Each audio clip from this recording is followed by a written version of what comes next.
Okay, lower back pain with new mums is really common, and it's predominantly because of a weak glutes and core. And we know that it's all weak. We've been pregnant, we've carried a baby, we've birthed a baby, muscles have been stretched, other muscles have been doing too much, namely the abdominals are on the big stretch, and they've remained stretched and they remain weak for quite some time after baby is born. So we need to do, really need to do some groundwork and strengthen the glutes and the core. So weak glutes and weak core, that we expect anyway. And then the next one is poor lifting mechanics. Okay, so how we lift. So what are we going to do about it? Well, the first thing, there's 3 things we can look at. We want to restore good breathing, because breathing helps regulate pressure in the abdominal, in the core, in the canister, and that pressure gives us stability and stiffness and support when we move. And then the next thing is to improve bending and lifting mechanics, how we bend and lift. And the third thing is posture and strength building. So we've been looking at breathing, posture, there's a video that I've done for you that you can start looking at, and then lifting mechanics. So many new moms lift with their back instead of their hips and their glutes. It's a strategy that can be unlearned.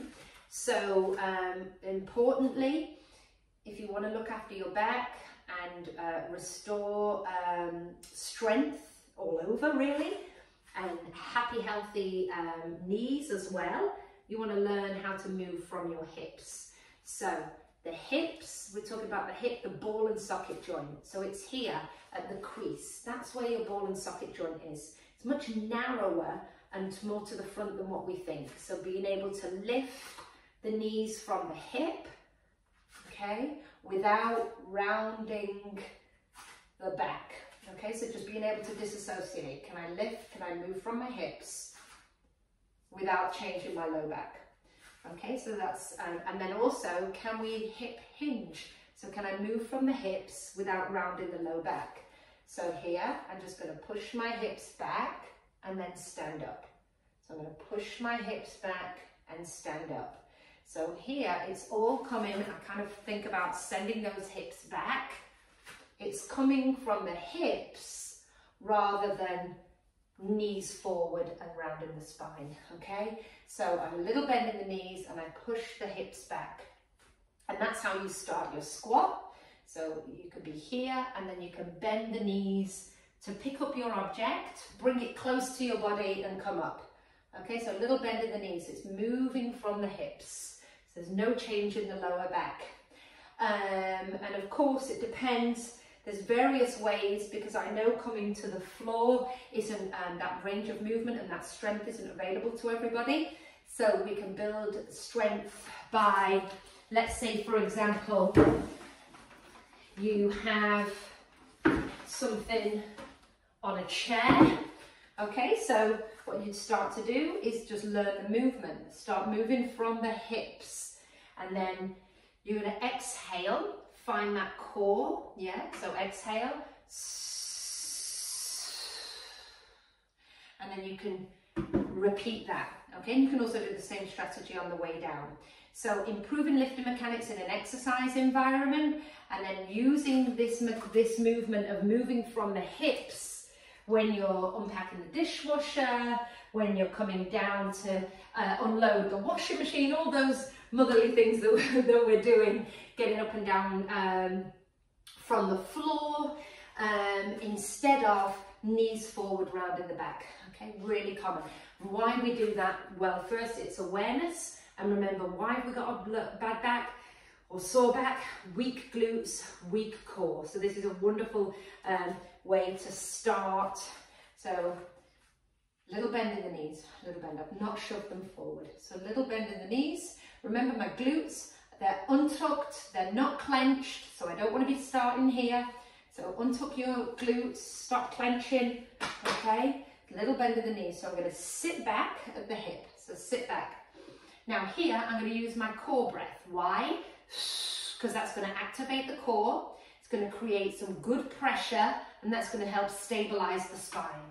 So I'm going to turn core on, Bring the object close to me and then rise. You can do the same on the reverse, okay? So you go, okay. So I'm going to use my outwards breath. So I'm going to lower and then take the weight and then stand up and repeat. So firstly, bend the knees a little. Learn to move from the hips. Now here, on your outwards breath, gently lift the pelvic floor. Feeling abdominals kick in. Bring the object close to you and then rise. Coming down, we'll turn the core on again, so we use an exhale to set the tone.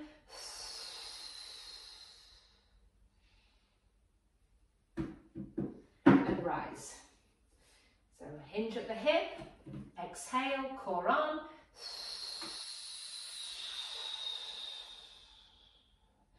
And then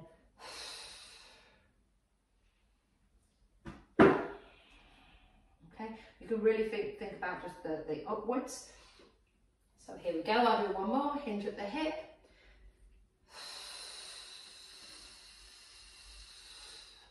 And then to come down, I'm going to use my exhalation.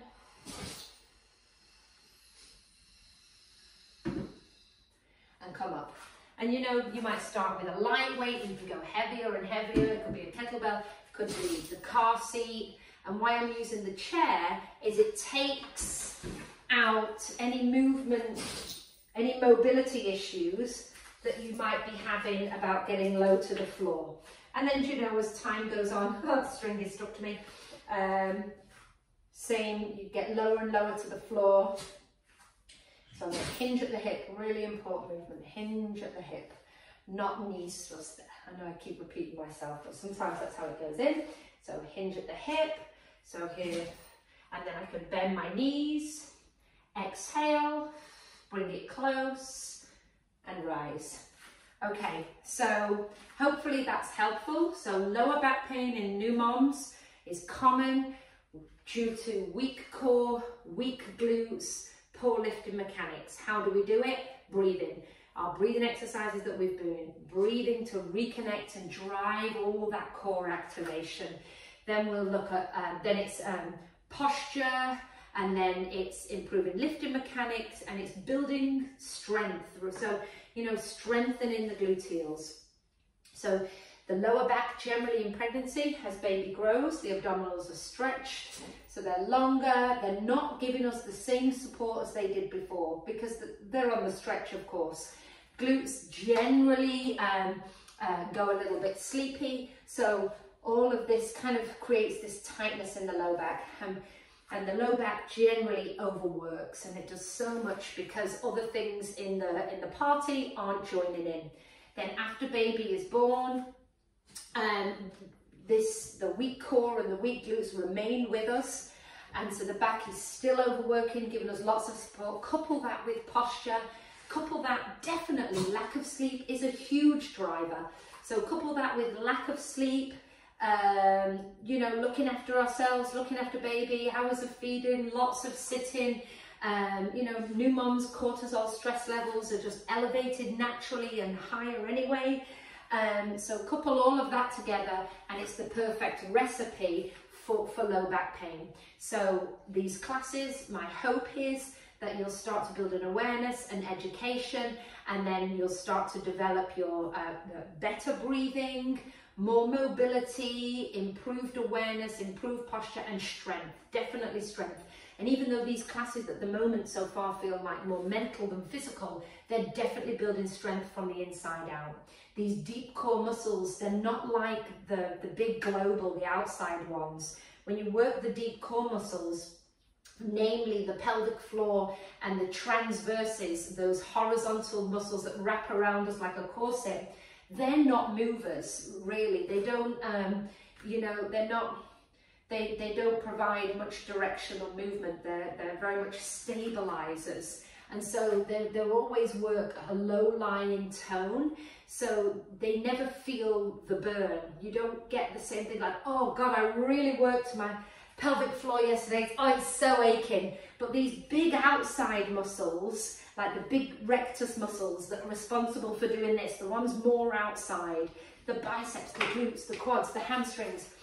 You do 50 lunges or whatever it is, and the next day you've got DOMs and you're like, oh, I'm really aching. And we say, well, that's a sign I must have done a good workout. Don't be confused. With the deep inner muscles, they do not have that. They're made up of different fibers. They're a tonic muscle, and they do not ache. You don't get the burn. So don't be in the not the illusion, but the conspiracy, I don't know, that no burn means nothing, no good, okay? These muscles, when you're working them, just because you're not aching the next day and you don't have DOMs doesn't mean you haven't done anything good. How do you know? How can you tell if what you're doing is working? Well, my hope is that over time, remember a lot of this, and these first 3 to 4 months, it is time, it's patience, it's faith, it's compassion, but what you will start to feel is a heightened sense of self, a heightened sense of internal support, less aches and pains, better movement, improvement in diastasis, no back pain, no leaking, movement should overall start to feel good. You should start to feel strong and supported when this deep core is firing well, okay? So hopefully that is helpful for you. Okay, bye-bye.